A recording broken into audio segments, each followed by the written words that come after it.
A perfect storm, the unintended consequences of Act 10. Due to rapid ELL population growth, the need for resources, and Act 10's budget cuts. I first came to believe that Common Core would be the main state policy issue that local policymakers and educators would be engaging with due to accountability policies and the standards that would shape their programming. However, after initial interviews, I realized that's not what local policymakers and educators were concerned about, and I had to go back to the drawing board.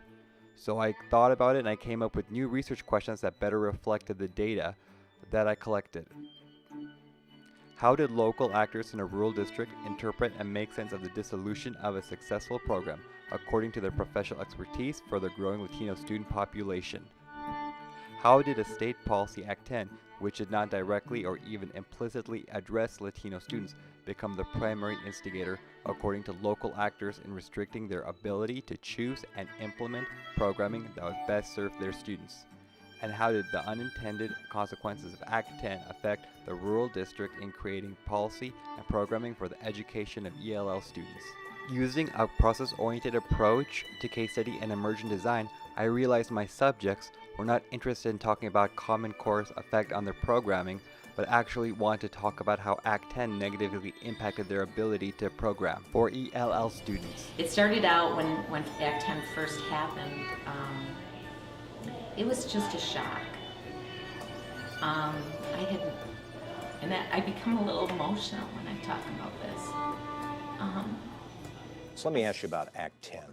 Effectively eliminated most collective bargaining for teachers, but also provided districts some relief from paying into health care and pension costs.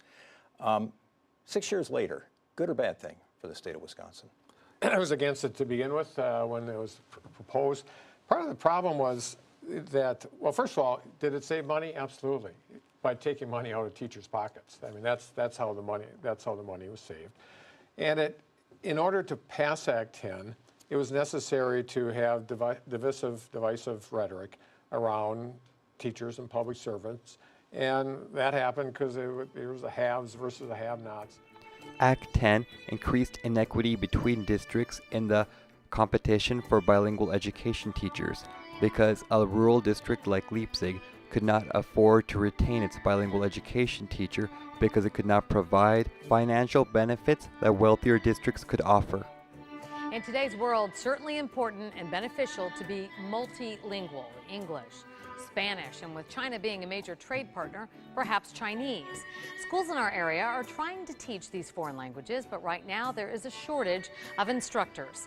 News Channel 5's Andrew Ruiz joins us now to explain the shortage in Spanish instructors and what's being done to fix it. Andrew? Yeah, Kelly, they're having to think outside the box for this. Look at the high need areas over the years. Bilingual education has been on the list every single year. The school year is just about to start, but many districts are still scrambling to fill teaching positions. The demand is even higher for bilingual teachers, especially for elementary, which continuously needs bilingual teachers. Act 10 consequences, marginalization, and the negative impact on rural districts. Language instruction is in a second language other than their mother tongue, and they have to stop learning their first language in order to start learning a second, then academic cognitive development is what suffers. Students who aren't able to continue developing cognitively in whatever language is the strongest, I think that's the biggest problem with school programs that do not allow for students to continue developing their native language. Leipzig used the liberty and freedom provided by the bilingual bicultural statute to create an ELL program they believed through empirical evidence best met the needs of their students. Leipzig was proud of their ELL program, but then Act 10 was passed. They could not retain the teachers for the DLI program because they lacked financial resources to compete with surrounding wealthier districts, thus limiting their ability to serve their ELL population because they had to disband the program because they lacked the staff to maintain it. Instead of increasing administrators' freedom in running the district, Act 10 actually restricted local control and administrators' ability to exercise their professional knowledge regarding best practices for ELLs. Act 10's restructuring of the teacher labor market had the unintended consequence of rendering Leipzig uncompetitive in current market conditions and unable to maintain the capacity to fulfill their vision for a bilingual student population. This study aims to further the critical analysis of market-based decision-making and techno-rational approaches to creating policies to prevent policy spillover that create unintended negative consequences that disproportionately affect marginalized and vulnerable communities. Act 10 did not directly or even implicitly address Latino students, yet it created unintended consequences, such as restricting Leipzig's ability to choose and implement programming, which administrators and teachers argue prevents them from providing ELL students the highest quality education possible. Act 10 hurt vulnerable student populations, such as their Latino students, by creating market conditions that marginalize vulnerable rural school districts.